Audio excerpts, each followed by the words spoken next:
بارے میں ایک ایماندار شخص کا واقعہ بیان کرنے والا ہوں، یعنی کہ میرا آج ٹاپک ہے عظیم باپ کا عظیم بیٹا۔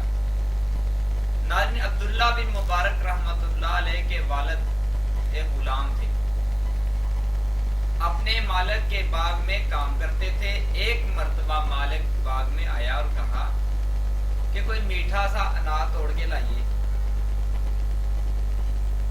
مبارک ایک درخت سے انار کا دانہ توڑ کر لائے۔ مالک نے چکھا تو کھٹا تھا، اس کو غصہ آیا اور کہا کہ میں میٹھا انار مانگ رہا ہوں، تم کھٹا لائے ہو۔ مبارک جا کر دوسرے درخت سے انار لے آیا۔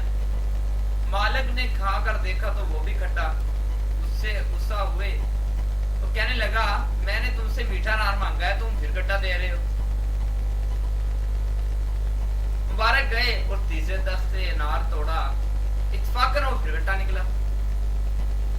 اب باغ کے مالک کو اتنا غصہ آیا، تعجب بھی ہوا، پوچھا کہ تمہیں ابھی تک میٹھے اور کھٹے کی تمیز نہیں ہوئی؟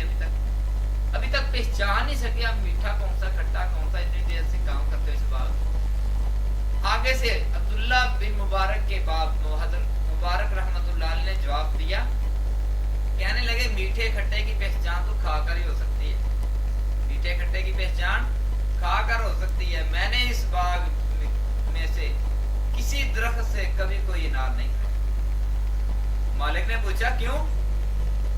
اس نے کہا اس لیے کہ آپ نے باغ سے کھانے کی اجازت نہیں دی، آپ کی اجازت کے بغیر میرے لیے کسی انار کا کھانا جائز نہیں ہو سکتا۔ یہ بات مالک کے دل میں اتنی گھر کر گئی کہ اتنی اچھی لگی، پھر اس نے اس بات کی تحقیق کی۔ تحقیق سے معلوم ہوا کہ اس نے واقعتاً کبھی اس باغ کا کبھی پھل نہیں کھایا۔